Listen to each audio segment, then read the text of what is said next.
Hello, everybody. Welcome back. It's Cape Rugby TV time. It's nice to have you along. Of course, we've got a really full show for you. But before we get going, let me first just say big thanks, of course, to our partners on board with us.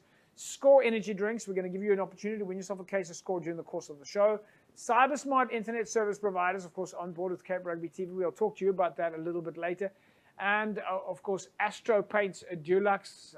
We'll explain to you where you can get your paint supplies. And also supporting Cape Rugby TV now, Pudlo and Davcol. We'll tell you more about our supporters there a little bit later. Folks, we've got a jam-packed show for you tonight. Probably one of the most compressed shows that we've had in a very long time. But before we get started with that, let me say welcome to our colleagues tonight, Jerome Paarwater. Jerome, nice to have you here. Yeah, good to be back.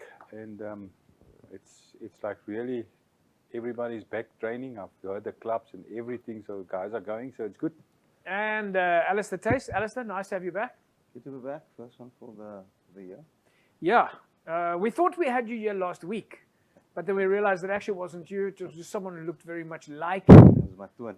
Was your twin? Okay. But we have a fantastic conversation about Temperance and Cities, and we're going to, in fact, talk a little bit more about Temperance and Cities tonight, because we've got a little training video where the guys are on the park at, well, not at City Park tonight, but they're training on the park. So we're going to take a look at Temperance and Cities. Folks, also tonight, we're going to catch up with Johannes Julies. He's the head coach of Visante Kraal. Visante Kraal is doing some amazing stuff at Western Province Club Rugby. We'll talk about that a little bit later.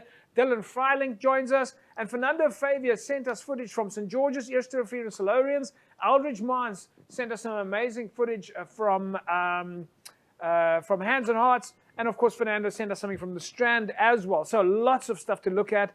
Gino Topley sending us content from Titans. But, Jerome, let's just quickly talk about what you said earlier on, is you've got the feeling like everybody's back. Yeah, everybody's back, and guys are excited if you hear what the guys say. And like, if you hear the numbers are also at the clubs now, which is good.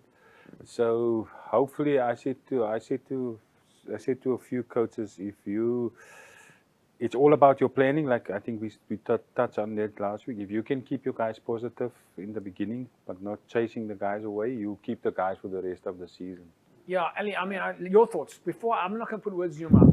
So the nice thing for me, I've also seen a lot of clubs back, but the nice thing for me was the build up on social media, because some clubs are not build up to the start points of their training, which is nice. Yeah.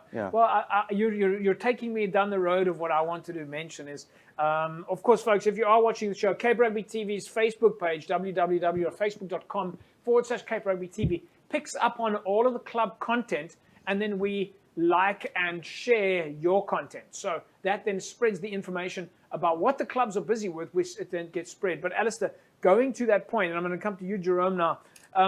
Going to that point, what we've noticed is in the last 2 weeks, clubs posting, and we're going to show some of them here today, posting their posters of get down to training, posters of when the first practice session is, posters of the different categories. This is a juniors training session, this is a women's training session. And then from there, it migrated into, these are our friendlies. I was going to say now, the friendlies are locked in. It has been locked in last year before Christmas already, you know? Yeah.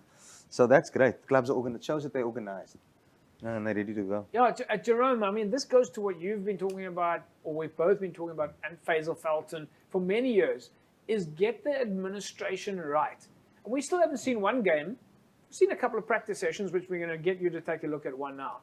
But the fact is that behind the scenes, the clubs are working. Yeah, they are, and I mean, I help, but it rains us.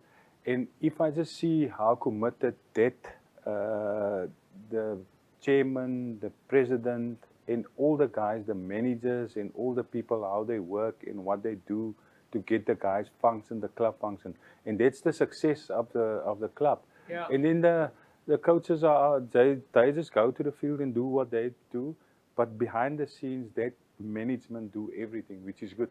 But that's what you want, right? You don't want to be in a grey area in January. You want to know exactly what your year is going to look like. Yeah, and that's preparation and planning. Yeah. Right?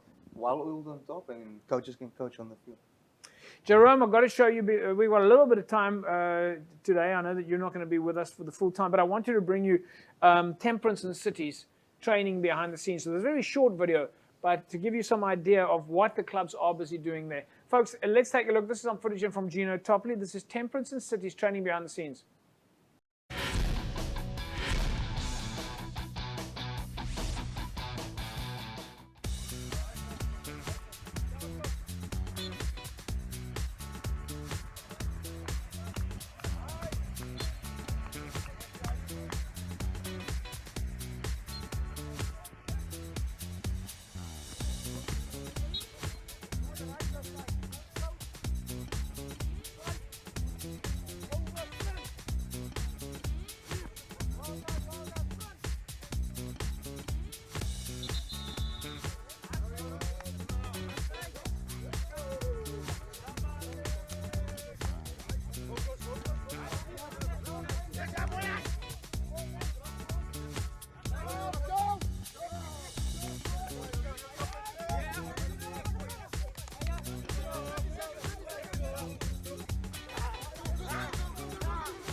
All right, folks, there we go. That was, of course, Temperance and Cities. Getting into action, we had Reynold Marais and Cameron Theys with us last week. But Jerome, there's already your first taste. A team who's just getting together, they got the bags out, they got the balls out, and they're doing some basic drills. Yeah, again, as we were saying, you can see the numbers at the training, and you can also see the session plan, because they started off with a little bit of running, they did their plyometrics, then they did their skills. Then there's fun in games where a guy had to go into the circle, and that's perfect. That's like your first session. You don't scare players away, so they don't come the next session by letting them running. Not recovered fully. They can't get out of Still bed. Still busy burning off the that's holiday day. Perfect planning that session. Yeah, Alastair, your thoughts? Yeah, pre-season there must be a fun element because you want the guys to come back. Yeah. You know? You get guys that works in the off season, so they come back prepared, and then you get the guys that enjoyed the festive season. So there must be that fun factor to pull both parties into training. Is this the time of the year that you also start telling the guys of what that the players can expect? You've mentioned this before. Players don't want to be surprised.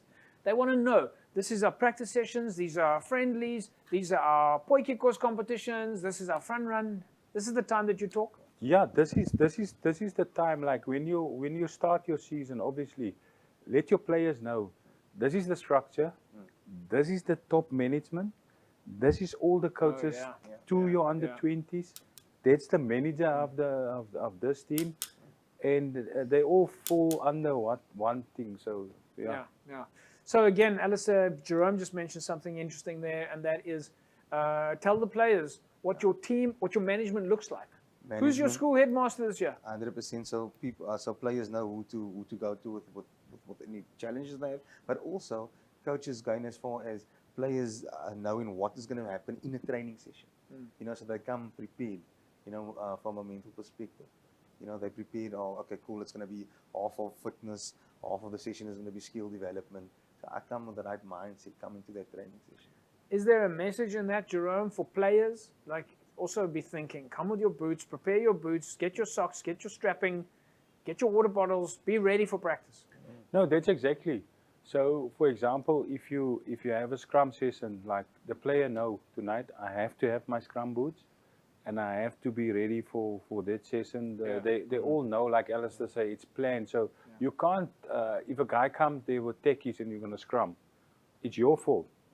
If you send your program out early, they know what to expect. And there's no secret. Like some coaches think there's a secret in. So your Monday is the same, your Tuesday is the same, the Thursday is the same. So there's no secret in there. All right, Jerome, we're going to ask you to stay with us for a few more minutes, and then we'll be wrapping it up, or at least moving on to our next segment. Still coming up, Johannes Julius is, of course, from Visanta Kraal. Dylan Freilink, our Cape Rugby TV presenter, is waiting in the wings. He's going to be jumping on in the last two segments with us. Don't go way back in a sec.